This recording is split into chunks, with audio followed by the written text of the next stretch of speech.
Lately, it seems every passing second brings news of another climate-driven disaster. But we still have the power to turn back the clock. Harnessing the power of collective human energy, today's university students are working together to chart a new future, demanding and creating the solutions for a sustainable climate. Our focus in science, engineering, activism, and politics offers the potential of a better tomorrow for all of us. Tune in to Campus Climate Corps for news of what is and what is not happening at this year's UN Climate Conference. Prepare for a livable tomorrow with a life and career of action. Join us and become part of the solution.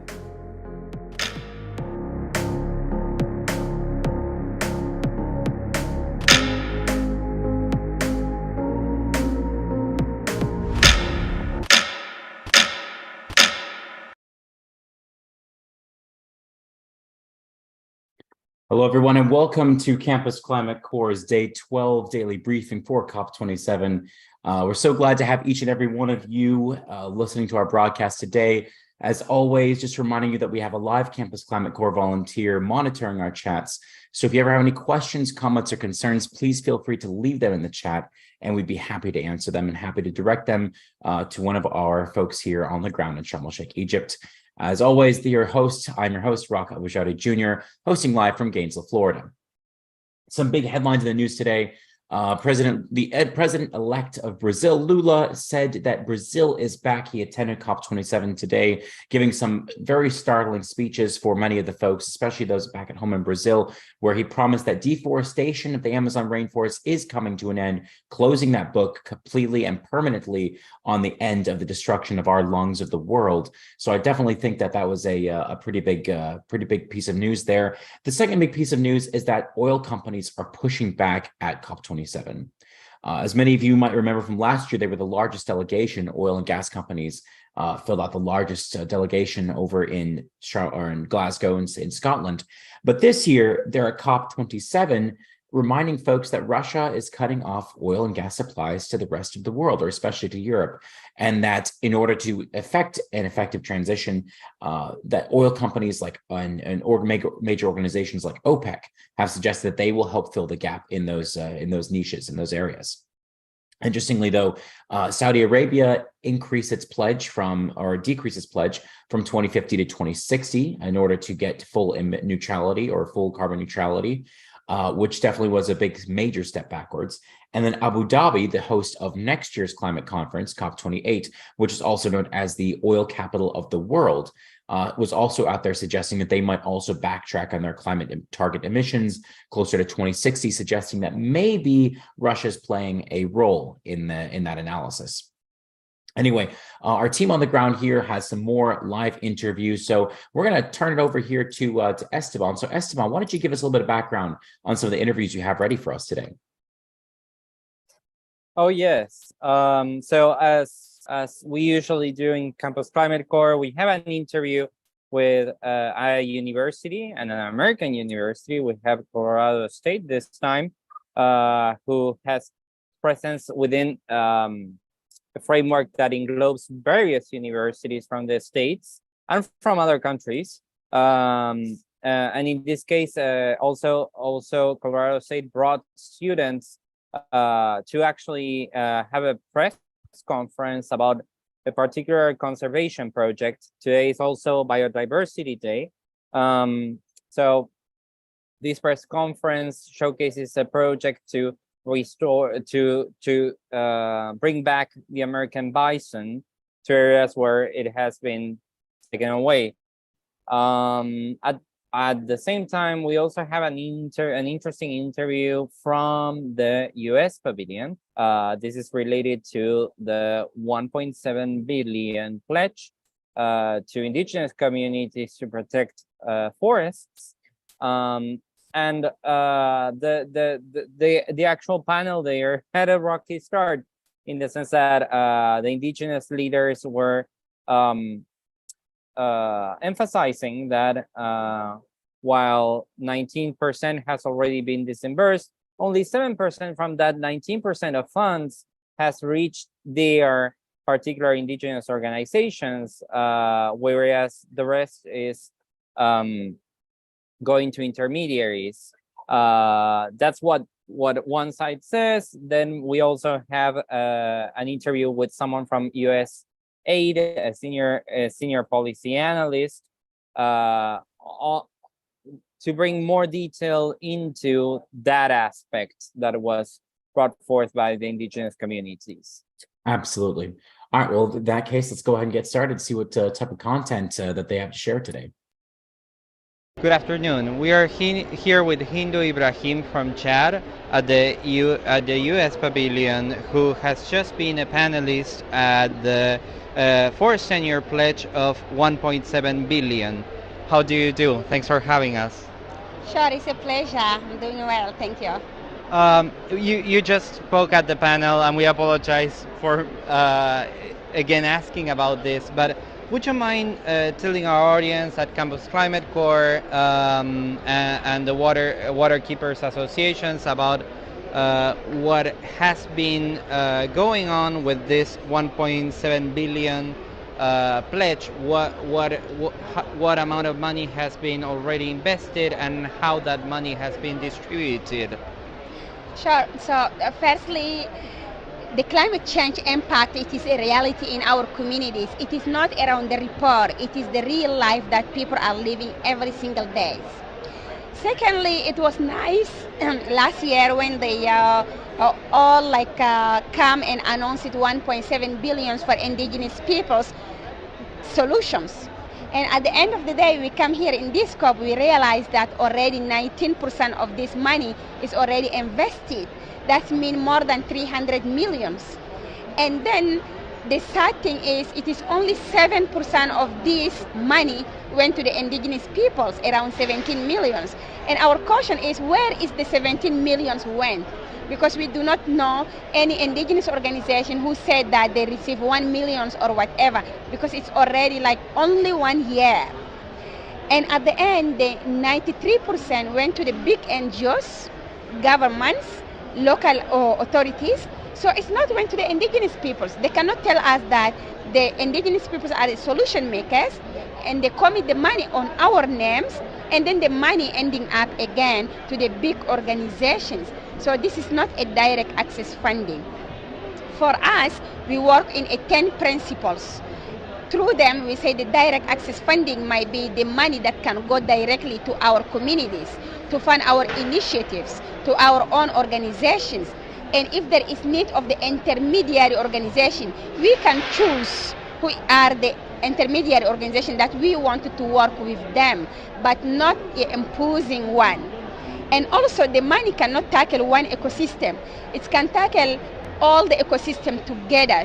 We cannot only choose the forest and left the savannas. We cannot choose the savannas, left the glaciers or the mountain. So we need to tackle all the ecosystem together. Has this been a pattern that you have seen recurrent among initiatives of this type? Sorry? Has this pattern been repeated in initiatives of this type in the past? Most of the initiatives are tackling only one ecosystem. And let us be honest, we are all aware that it is important to protect a tropical forest.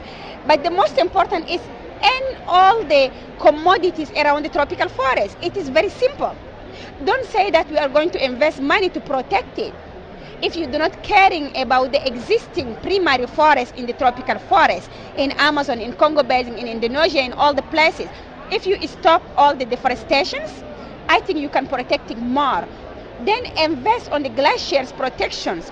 Invest in the savannas in order to keep people there to do not go and invade the ecosystem of the tropical forest.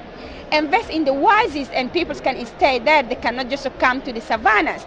And invest on the indigenous peoples directly. So don't repeat the same thing who never worked for more than 30 years. Thank you so much. Thanks for having us. You're welcome. I was rather surprised that most of the finances that was earmarked to head towards indigenous communities clearly wasn't making it there. And you listened to her talk just prior to the interview, right? Yes. Fantastic. Yes. Did she mention where she mentions that some big NGOs were sucking up most of the money? Was there any names in there that she dropped? Any big, large NGOs in the area that were taking up more of the money that was earmarked for indigenous communities? They didn't give names. So yeah, it's particularly we would have to trace that, and I tried to have interviews with other members of the panel, but yeah, they just went away pretty fast. But it does seem like an issue for the field of political ecology.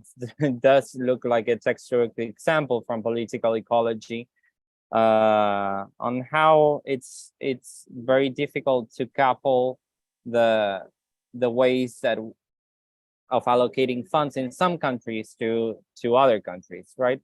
Valholly, you are from an indigenous community. So I'm curious about what you think about the idea of money being earmarked for indigenous communities to help, finance, climate change efforts in the area. What do you think, or what do you have to say about the idea that, millions are being earmarked for, local indigenous communities that are simply not making it there?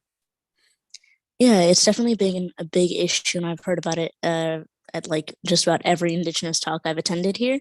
And it just seems kind of perfect. Like, it makes sense in the grand scheme of things. Because there's always this notion that COP is some big place where so much action is taken, and this is going to be the answer, and this is where the answers are going to be created and be implemented.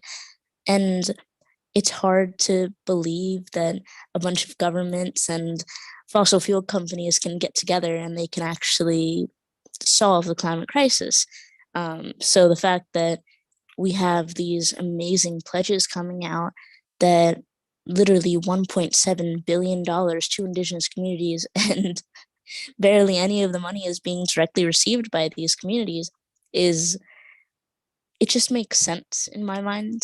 Like, I'm not sure why it's happening, where that money is going, but it seems like that must be very typical in a lot of the agreements that happen here. And especially when it comes to indigenous communities, there's a long history of governments screwing them over and not upholding their end of the deal. So it's nothing new to indigenous communities, but it's definitely disheartening to see it happening still today. But hopefully, speaking up about it, we'll actually see some progress made in getting these funds directly to the communities. But it is interesting that she pointed out that nobody has really heard from any of the indigenous communities that they've been getting like millions of dollars. And to talk a little bit about when you were asking if there were any direct names given, it reminded me of the interview from yesterday that Esteban showed with the man who was saying that he couldn't name these names. Like, he couldn't say World Bank by name because he wasn't allowed to. And for some people, it puts them in danger. And that's what that reminded me of. So I assume even if you did ask, it would be hard to get direct names. But all of it seems very classic and is definitely nothing to be surprised by. But it is a shame that stuff like this is still happening and not that many people seem to care. Absolutely. In fact, I was rather surprised that she had a platform to speak on at COP27 to highlight the issues to highlight this case. It is a rather large commitment by the United States and by USAID. And for most of that money to actually not be received by the intended recipients speaks to me a lot about, some of the major issues that we are still currently tackling that are kind of reminiscent about what we've been dealing with throughout history. Anyway, we're moving on to our second interview for the day. Okay. Second interview of the day. Right here. All right. Good morning. We're here at the Colorado State Pavilion with Natalie Wiley, Ashley Pataxil Hardin, and Crystal Dominguez Vasquez, 3 grad students at Colorado State University. Hi, thanks for having us. Hi, thank you. Thanks for having us. So the first question that we have for you is, what's the purpose of this association of universities that actually showcase in this particular pavilion? Yeah, so these universities are coming together through the YEA Network, which stands for Youth Environmental in Higher Education Coalition Network. And so all higher education institutions are participating to send youth like us, such as ourselves, to the COP conference in order to lend our voices as well as absorb as much information as we can to bring that into our own, for our own future careers and climate action, as we navigate through this in our life and in our journey together. So it's been really awesome. We've been able to do a lot with institutions, with just doing press conferences and collaborating with other institutions across the world. Fantastic. So I wanted to ask you a little bit about curricula at Colorado State that it's particularly targeted towards climate change and your particular fields of study. Yeah. So I'm particularly getting a professional science master's. It's more of a master's degree to get us in more vocational roles. I study greenhouse gas accounting and lowering carbon emissions either through operational sustainability, through corporations, through like greener technology, or through soil carbon, like in agricultural emissions. And there I am learning how to do coding and environmental modeling that assesses emissions, and then we essentially create sustainability plans to lower them. And I would say that's a great way to help the environment, the climate crisis. I really feel like that's my best way to do as much action as possible. Marvelous. And what's your field of study? I study ecosystem science and sustainability with Crystal right here. And this is our first year actually, and I'm taking a bunch of carbon classes, and it's actually really interesting learning about just how carbon dioxide affects the environment. Yeah, with that, we are investigating pollinators in national parks and how they're being affected by climate change, so we can better protect the biodiversity in our national parks. Marvelous. And within campus, are there any measures being put in place to cut carbon emissions? Yeah, actually, within my program, we also require an internship, and I was fortunate enough this last summer to do an internship on campus through the College of Business in a specific sector where I did, again, a greenhouse gas inventory. I did an analysis of how much emissions they are producing through their operational practices, and then I created a sustainability audit where they created a green team, and they are now employing these emission reduction strategies that I recommended to them, and so they're currently lowering their emissions as we speak, and I think that's a great initiative. Brilliant, brilliant. So I've been told you just had a press conference, and today is Biodiversity Day. Can you tell us a little bit about the content of your press conference?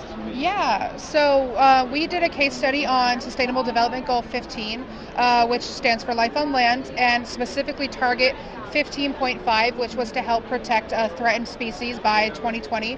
And so we consider this a success story because the soapstone bison was reintroduced in 2015 with only 10, and they were the most closely genetically alike to bison in the pre-colonization era, which is very important for indigenous cultures and those peoples.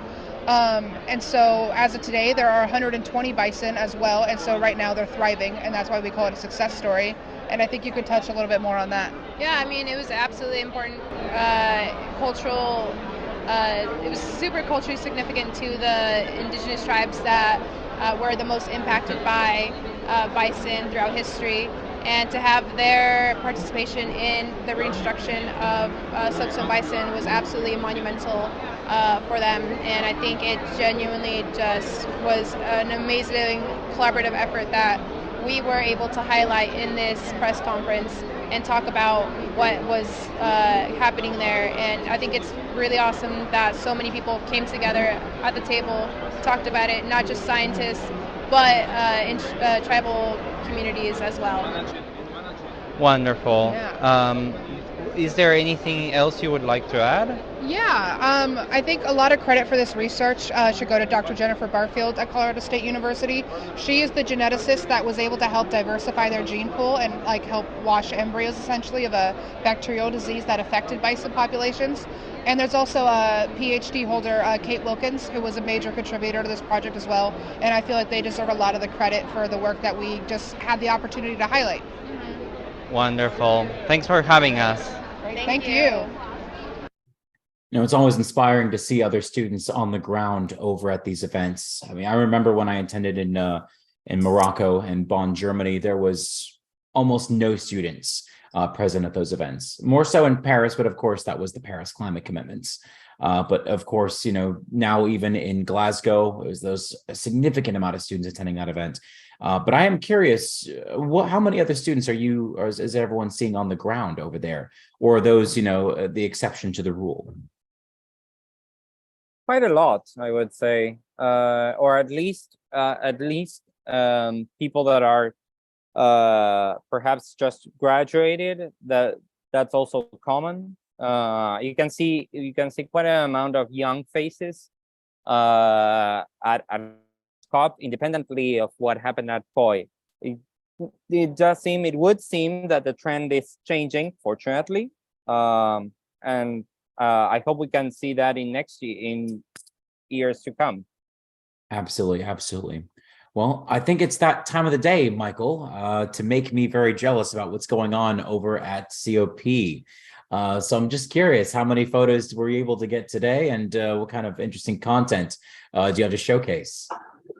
Well, I made sure that I'll make you jealous, so just let me prepare my images all together, and I hope that there will be few of them that will make you jealous. I'm pretty sure there are some out there. You never fail to, I'll put it that way. Well, I made it sort of a mission of my day today, get these images to show them and make Rock jealous. Absolutely, so, absolutely. Let me share my screen, and here we go.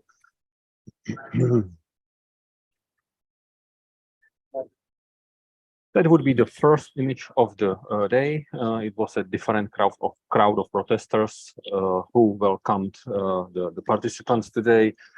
It's a different crowd, but the message is basically the same. And the fossil fuels now keep it in the ground, keep the temperature 1.5 or below. The slogan was 1.5 to survive. 1.5 to survive, and so on and so on. I think it was also a group of doctors who were basically having the earth as their patient, and they were doing a little performance there, and this is how they were standing and having their arms in the hand like this. I walked a few of the rooms, and it seemed that there are also signs of things getting a little more open or a little loose, because some of the slogans on the posters were displayed on the stage. I have not seen this approach previously. This was the first day when I saw it was kind of open like that. People were also drawing some of their banners, carrying them around. Obviously, as every year and every COP I have been to, the Sustaina Claus showed up. So that's we have seen here many times. He delivers his interviews all the time at every single COP. So it's a special character, part of COP every year. Then my attention caught this lady, who basically set up a little table with her banners, and then she really enjoyed being photographed. The crowd liked her. She got my attention by the color of her hair. I watched her for a while, and she really enjoyed the crowd taking photos of her. We might have seen this statistics yesterday. It's the number of participants at this COP. It shows about 33,500. And this number does not include participants registered with the badge types of host country, party overflow, and so on. So roughly there are 50,000 people at this COP. And I truly enjoy just walk by and look at these people, because there are special characters. It's sometimes very unusual. It's so colorful, like this gentleman working on his laptop, just laying there on the ground. So I kept walking, was taking more photos of these people, and then bumped into this gentleman. So obviously that's the John Kerry, the US Special Presidential Envoy for Climate.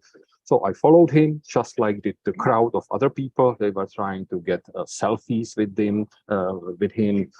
He was very professional. He took few of them and then it started to go on his nerves. But there was his security, so they did a very professional job. Yet, as Esteban always says, the journalists they are a crowd of merciless people. So the journalists were following him and giving him the mic right in front of the mouth. And no, he is not punching here somebody here. He was just giving high five to somebody who was standing right next to me. So it looks like he was punching already the journalist away, but no, that's not the case. Then we eventually end up in the US Center where John Kerry was announcing the first cohort of countries to endorse the Ocean Conservation Pledge at COP27. So I had plenty of time to take well-focused images and framed images like the way I wanted. As soon as he was done with the speech, he left and went to another meeting. And again, the journalists just kept following him. I felt sorry for him, but well, it's part of the job. Then I walked towards the main plenary room, which was completely empty today. So they allowed me in and I had plenty of time to take photos there. So I was slowly making my steps towards the main stage, getting closer to the spot. And then here is the spot. This is the place, getting there. Well, I was kind of bored of taking photos there, but eventually I end up at this spot. This is the spot where all the prime ministers and presidents deliver the main speech there. So this is the spot where Biden was standing 2-3 days ago and delivering her speech. It was very empty, only few people there, but whoever got in was trying to get a photo like that. So the gentleman A on the left is taking a photo of gentleman B on the behind the microphone, and then they had to shift it. So gentleman B is taking an image of gentleman A, and so on. So few people were going there, and then it somehow they were touching the microphone that long that it stopped working. So then some technical crew came and said, "Oh, it was you, or maybe it was you." So what they did was they went to the back, they fixed some cables, and then it started working again. I think the reason why it's, well, we'll get to that in a second.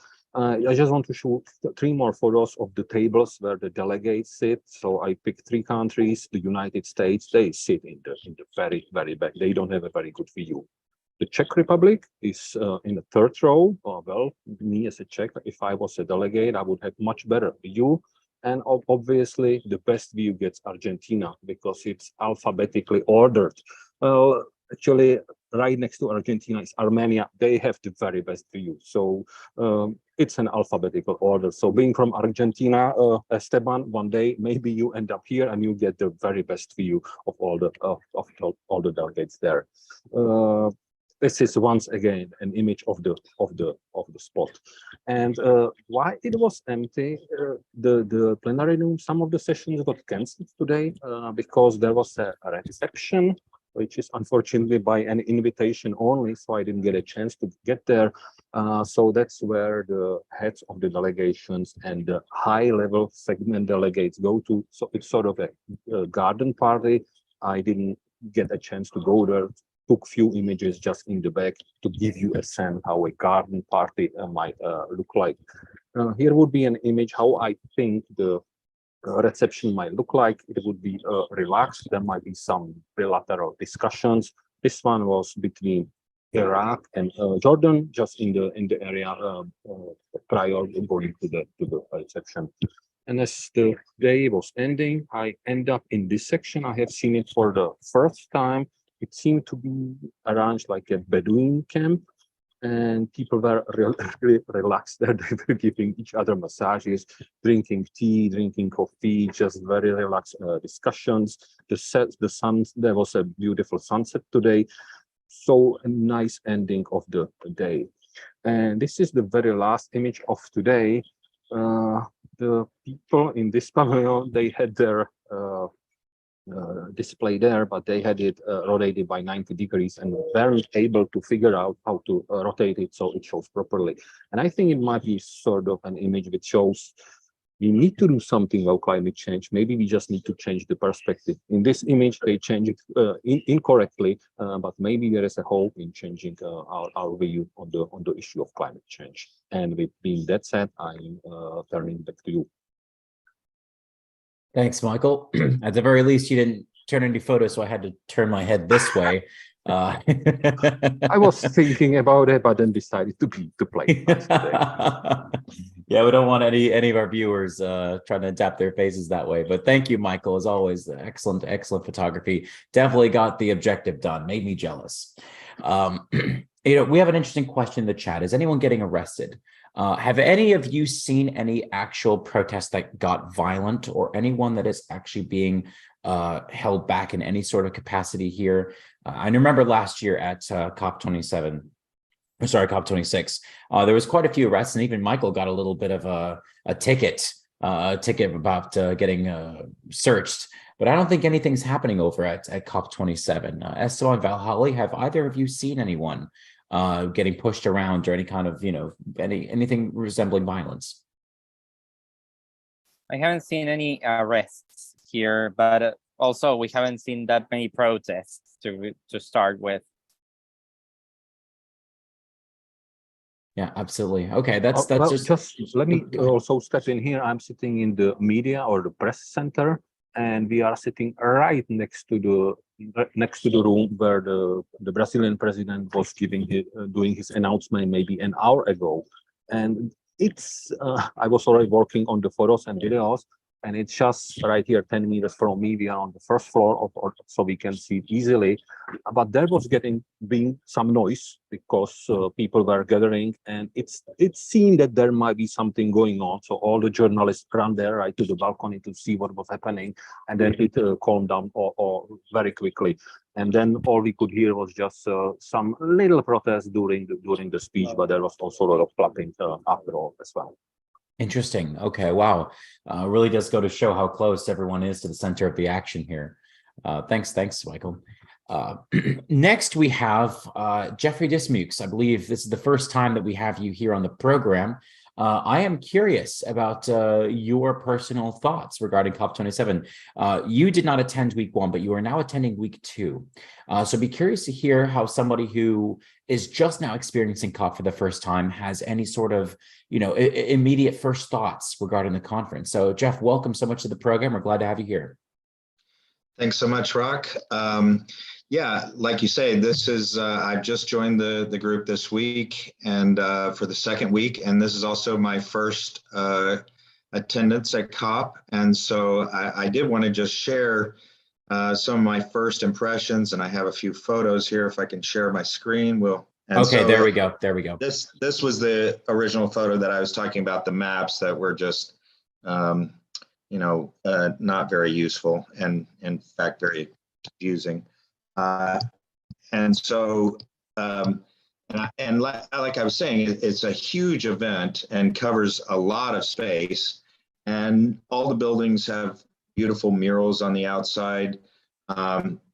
And one of the things I was trying to figure out here, because this is my first attendance and I've attended a lot of academic conferences, is what exactly is going on. It's hard. It kind of encompasses a lot of different things. So it's a unique conference event to anything I've ever experienced. One of the things I notice is there's some wonderful glitzy displays and large screen video displays, and so they put a lot of effort into the glitz and glamour of it all.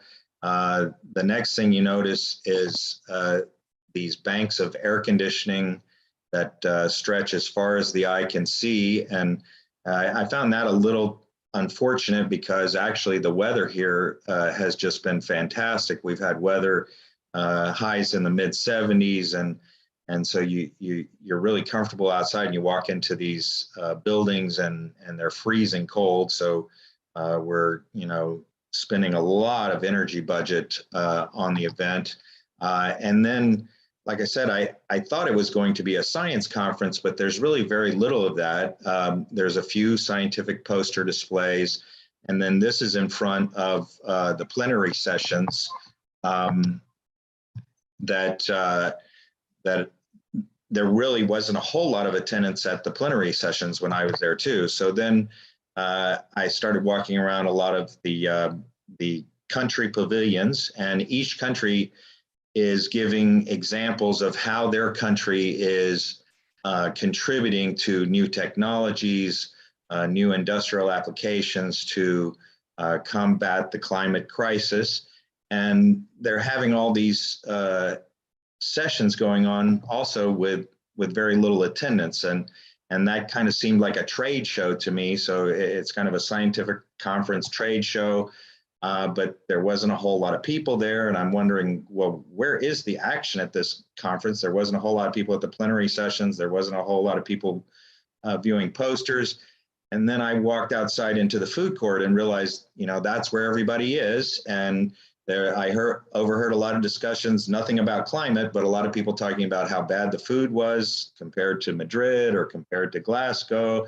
And the bathrooms didn't have soap and this sort of thing. And so I started thinking, what is this really all about? Is it true that, like people are saying, is this really just a bunch of greenwashing and a bunch of posing with people coming and going in their fancy limousines, and you see a plane overhead every 5 minutes, a jumbo jet landing or taking off? Then I stumbled across a very small kiosk in a kind of remote area that I thought was very interesting and gave me a lot of hope. One, that it could give answers to these questions about greenwashing, and that is the UNFCCC archives. And this is a project under the UN, but not funded by the UN. So they're currently looking for funding, but it's a very ambitious project where they are going to archive everything from the conferences going back to 1992. They had a really cool display of all the swag dating back to 1992 from all the swag bags from the different conferences. And they are opening this to the public. They expect and hope to be done by 2026. But just to get an idea of how massive this project is, they are digitizing 1.7 million pages of written documents, not including all the VHS tapes from the 90s, and even the digital material, including PowerPoint presentations and everything like that. And it's all going to be available to the public at unfccc.org/archives. And I thought that's actually a really good resource for people to, delve into this data set and answer some of the questions as far as where the conference has gone from the beginning, how expectations have changed, have we lived up to the expectations, is it getting more and more greenwashed as we go along? And then also the original idea for the project was just to give the conference the ability to evaluate itself every year and see what kind of improvements it could make. Like I said, that hasn't quite come to fruition yet because they're still working on the digitizing, but they do have some stuff up. So the other really cool thing about this, I thought, is that, instead of all of us traveling on these jumbo jets and a lot of us arriving in limousines, not us, of course, but a lot of the delegates and everything arriving and leaving by limousines and air conditioning the desert, we can actually glean all of the important information from these conferences online. And this is a poster that points out what the project is doing, as well as points everybody to their web address, which is again unfccc.org/archives. And they're currently looking for funding. I felt that it was unfortunate that they're under the UN Secretariat, but they do not receive funding. So that's basically my impression. Was it's very overwhelming, but also there is some hope for this this virtual idea of that we're trying to promote, of being able to attend virtually. Thank you so much, Jeff. I really appreciate all of the all the content today, all those pictures. But yeah, like I was mentioning, anyone who's seen Campus Climate Corps content over the years, you know that all of us, we like to broadcast all of our content to you, the listener, to you, the viewer, bringing you all the information from COP27, and then asking you to share your thoughts and impressions as we take it back to each of these COP conferences. Anyway, our next piece of content is actually going to come from Dr. John Capece, and we'll wrap it up for the day. So without further ado, I'll let Dr. Capece take it away. So, Energy Day at COP27. I took in two presentations, one at the Swedish pavilion and the other at the Tajikistan pavilion.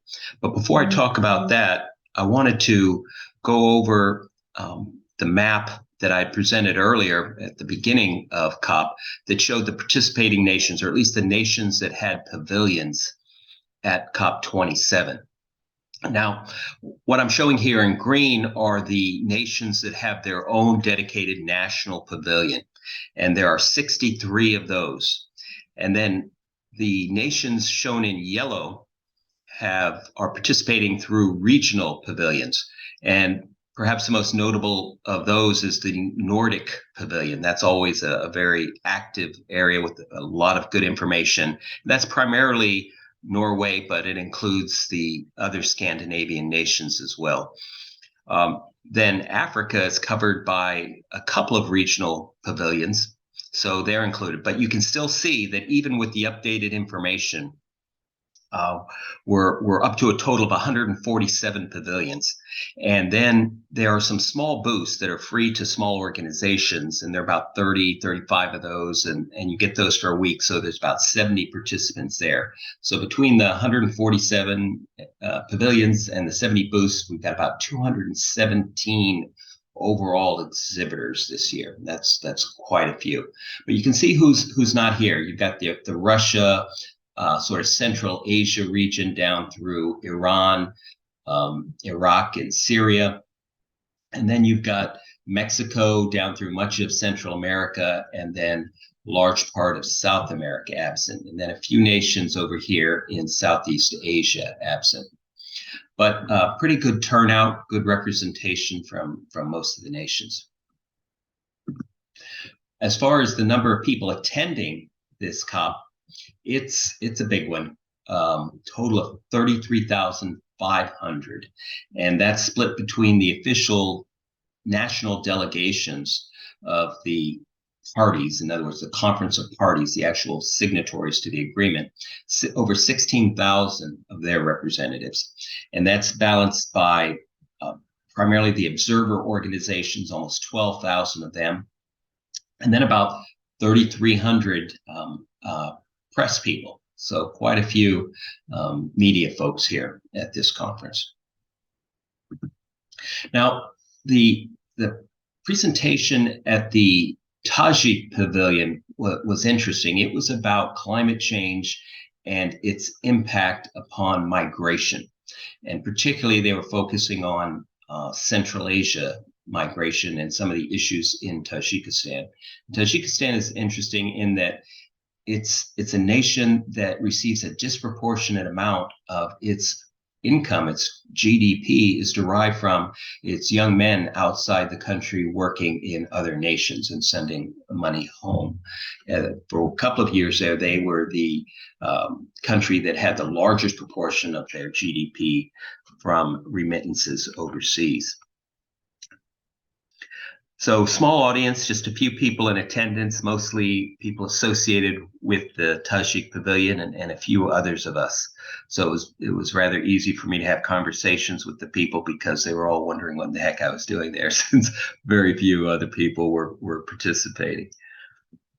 Now, the first speaker was Banerjee, and he is responsible in Europe Eastern Europe, Southeastern Europe, and Central Asia for migration. There's actually an international organization for migration, and he's leading up a lot of these efforts. So clearly, the international community is seeing that migration for various reasons is ramping up, and they're trying to get a handle on it before it gets completely out of hand. He said that there was the expectation of 5 to 8 million people in Central Asia moving because of climate change, but the place that's really threatened by this is Africa, and they can anticipate upwards of 85 million in a climate crisis. Now, the primary speaker was this gentleman, Sultan Rezi Morzoda from Tajikistan, and he has a lot of responsibility in Tajikistan for water issues. And he talked about how Tajikistan generates 66% of the water for the entire region of Central Asia.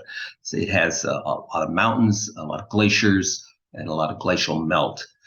And 93% of Tajikistan is mountainous, and only 7% is available for habitation and agriculture. And he was quite proud of the fact that since 2005, they've increased the number of people in Tajikistan with access to water and sanitation from 50% up to 70%. And he also told a story about how entire villages move when something as basic as an irrigation pump fails.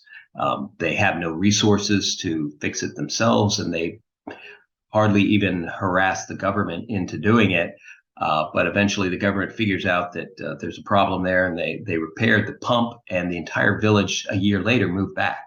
So they had an entire village evacuate their community because of an irrigation failure, and then return once it was taken care of. Amazing story. Now, Dr. Kumari from the World Bank was talking about some of the drivers of climate migration. And she said that water is the primary factor. They've developed simulation models for various scenarios that might put people into motion. And they pointed out that water is the primary stressor that makes people move, because it has cascading effects through the economy and creating social disorder. So it's a primary issue that has to be addressed. Now, this fellow was promoting a water conference that's going to be held in Tajikistan in 2023. And he was also discussing how they're having trouble getting water issues addressed formally in the negotiations of this COP and other COPs, but that we're making progress on the issue. So it was an interesting presentation. I had some interesting conversations with the people afterward, and looking forward to going back there and visiting with them again. Now, the Swedish pavilion, that was a presentation about water and agriculture as well. And it was a small group, few Egyptians in attendance, and a few other folks. The Egyptian representative was talking about how the majority of water use in Egypt is for agriculture. 80% of all water resources in Egypt are used for agriculture. Now, in a place, say like Florida, where I'm from, and the U.S. in general, it's more on the order of 50%. So 80% is quite high. But then they have a large number of people employed in the agricultural sector, 24% of their entire population, whereas in a place like the U.S., it's extremely low, something like 2%. And because water is so critical to them, and agriculture is so important, they were discussing renewable energies and how to apply it to agriculture. And they have to drive the cost down to make it affordable for their market and their agricultural industries. And one of the issues is long-term storage. Now, one of the mechanisms for storing solar energy is, in fact, fresh water. If you are fresh water's at a premium and you rely upon desalination to produce some of your water, then that in effect becomes a mechanism by which during high power availability, you can desalinate large quantities of waters and then simply store the water for later use. So any excess power can be utilized in that manner because it's not really time dependent. However, for the other elements of agriculture, your traditional power needs and greenhouse facilities and refrigeration and processing and so on, it does require energy storage. And they were trying to determine at what point the progress on long-term storage of renewable energy, of electricity, would be cheap enough to be applicable in Egypt for agriculture. And they were also discussing a private sector model for this investment, which I'm not sure that an awful lot of countries have taken that route for agriculture, because it's typically agricultural investments on water and infrastructure are a national priority and a shared investment provided by the government. So it was an interesting talk. I'm not sure how what potential they have and at what point the cost of long-term storage will drop low enough to be applicable for their situation in Egypt. But the United States, for its part, I attended a session last year where the head of the U.S. Department of Energy was talking about how the United States, for its part, has taken on that challenge and is setting a goal of within the next 10 years, I guess within the next 9 years now, of driving down the cost of energy storage, long-term energy storage, by 90%. If we achieve that, then that can have a tremendous benefit around the world, not just for the United States, but for places like Egypt where they're facing this challenge. So, interesting day today. Had several good visits with people throughout the conference, and looking forward to tomorrow. As always, thank you, Dr. Capece, for a wonderful explanation there about Energy Day.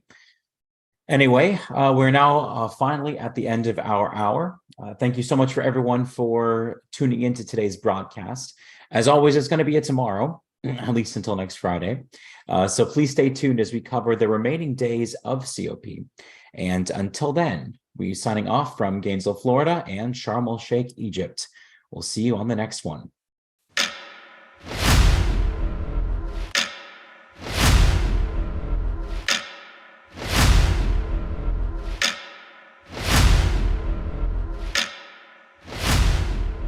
Lately, it seems every passing second brings news of another climate-driven disaster. But we still have the power to turn back the clock. Harnessing the power of collective human energy, today's university students are working together to chart a new future, demanding and creating the solutions for a sustainable climate. Our focus in science, engineering, activism, and politics offers the potential of a better tomorrow for all of us. Tune in to Campus Climate Corps for news of what is and what is not happening at this year's UN Climate Conference. Prepare for a livable tomorrow with a life and career of action. Join us and become part of the solution.